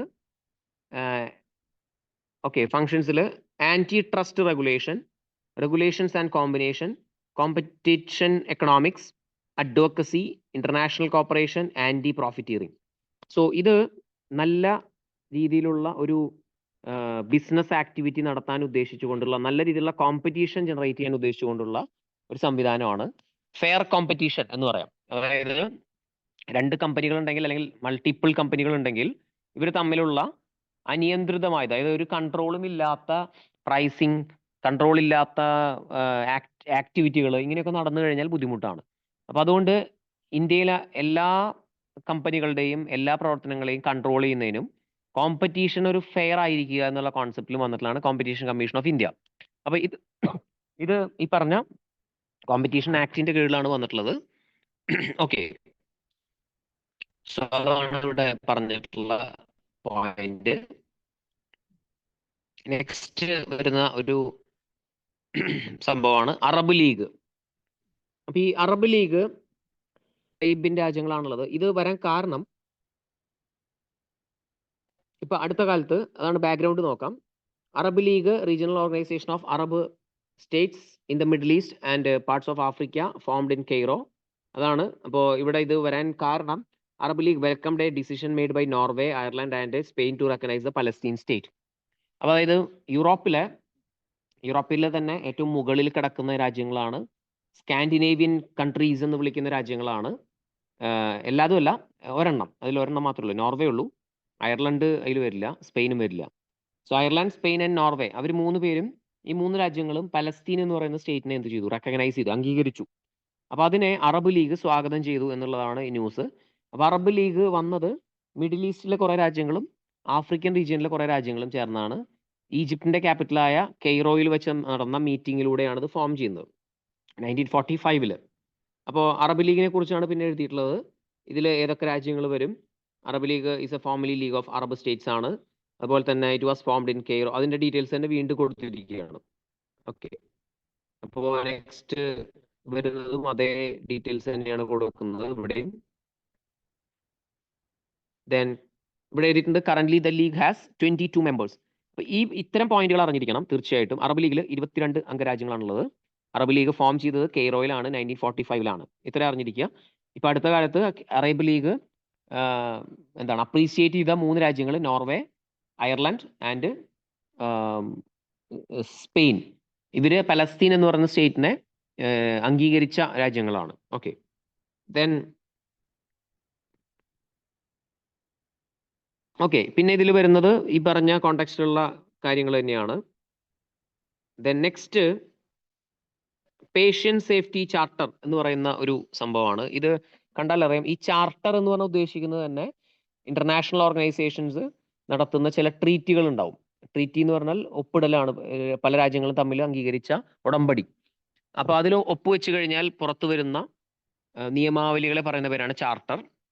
ഇപ്പൊ പേഷ്യന്റ് സേഫ്റ്റി ചാർട്ടർ വന്നിട്ടുണ്ട്. അത് World Health Organization launch the first ever patient safety right charter at global ministerial summit in patient safety. So WHO കോണ്ടെക്സ്റ്റിലാണ് ഇത് വന്നിട്ടുള്ളത്. അപ്പൊ ഇതിന്റെ ബാക്ക്ഗ്രൗണ്ട് എന്ന് പറയുന്ന കോൺസെപ്റ്റ് ഇതാണ്. Assuring the patient safety in health care is a critical component. ആ കാര്യങ്ങൾ ഇതിൽ പറഞ്ഞിട്ടുണ്ട്. അപ്പൊ ഇവിടെ കൃത്യമായിട്ട് ആ പോയിന്റ് ആയിട്ട് കൊടുത്തിരിക്കുന്നു. 10 കാര്യങ്ങളാണ് ഇവിടെ വന്നിട്ടുള്ളത്. Charter covers 10 patient safety rights crucial to mitigate the risks and prevent unintentional harm. 10 കാര്യങ്ങൾ കൃത്യമായിട്ട് പറയുന്നു. ഈ 10 കാര്യങ്ങൾ കൃത്യമായി ഫോളോ ചെയ്യണം എന്നുള്ള കോണ്ടെക്സ്റ്റിലാണ് ഈ പറയുന്ന ചാർട്ടർ ഫോം ചെയ്തിട്ടുള്ളത്. ഓക്കെ, സോ അതും അറിഞ്ഞിരിക്കുക എന്തായാലും. ഇത് വളരെ ഇമ്പോർട്ടൻ്റ് ആയിട്ടുള്ള ചാർട്ടർ ഒന്നുമല്ല, but the charter came recently. അപ്പൊ അതുകൊണ്ട് ആ 10 പോയിന്റുകൾ പറഞ്ഞിരിക്കുന്നു മാത്രം. ഓക്കെ, സോ ഇവിടെ പേഷ്യന്റ് സേഫ്റ്റി ഡെവലപ്മെന്റ് ഗോളിൽ SDG 3 good health and wellbeing, ഈ SDG 3 എന്നുള്ള കോൺസെപ്റ്റിൽ വന്നിട്ടുള്ള ഒരു ചാർട്ടറാണിത്. അപ്പൊ SDG നമ്മൾ മുൻപ് പറഞ്ഞിട്ടുണ്ട്. അതായത് സസ്റ്റൈനബിൾ ഡെവലപ്മെന്റ് ഗോൾസ് എന്ന് പറയുന്ന യുണൈറ്റഡ് നേഷൻസ് മുന്നോട്ട് വെച്ചിട്ടുള്ള ഒരു ആശയമാണ് സസ്റ്റൈനബിൾ ഡെവലപ്മെന്റ് ഗോൾസ്. അതിൽ 3ാമത്തെ ഒരു പോയിന്റ് ആണ് ഈ പറയുന്ന ഗുഡ് ഹെൽത്ത് എന്നുള്ളത്. ഇതിന്റെ വെളിച്ചത്തിൽ അല്ലെങ്കിൽ ഇതിന്റെ ഒരു സപ്പോർട്ടീവ് ആയിട്ട് വന്ന ഒരു സംഭവമാണ് ഈ പറയുന്ന ചാർട്ടർ. അപ്പൊ ഈ ചാർട്ടർ കൃത്യമായിട്ട് പാലിക്കുക. ഓക്കെ, അത് ഓരോ രാജ്യങ്ങൾക്കും മുന്നിൽ വെച്ചിരിക്കുന്ന പോയിന്റ് ആണ്. എല്ലാ രാജ്യങ്ങളും അതിന് വേണ്ടിയിട്ടുള്ള മെഷറുകൾ എടുക്കണം. They have to develop the എൻവയോൺമെന്റൽ system, they have to develop the infrastructure and acts. അതിന് വേണ്ട എന്ത് ചെയ്യണം? Acts and rules and regulations. So അത് ഡെവലപ്പ് ചെയ്യുക. ഇങ്ങനെയുള്ള എല്ലാ കോണ്ടെക്സ്റ്റുകളും പാലിക്കണം എന്നുള്ളതാണ് ഇതിന്റെ പോയിന്റ്. ഇവിടെ കൃത്യമായിട്ട് പറയുന്നതാണ് safe health care processes, practices, medical products, safe and secure health care facility, dignity, respect. എല്ലാം പറയുന്നത് മെഡിക്കലുമായി ബന്ധപ്പെട്ടും ഹെൽത്തുമായി ബന്ധപ്പെട്ട റൂൾസ് ആൻഡ് റെഗുലേഷൻസ് ഫോളോ ചെയ്യേണ്ട കാര്യങ്ങളെ കുറിച്ചാണ്. ഓക്കെ, സോ അപ്പോൾ അത്രയാണ് നമുക്ക് ഈ പോയിന്റിൽ വരുന്നത്. So let's conclude the session. Okay, so thank you all.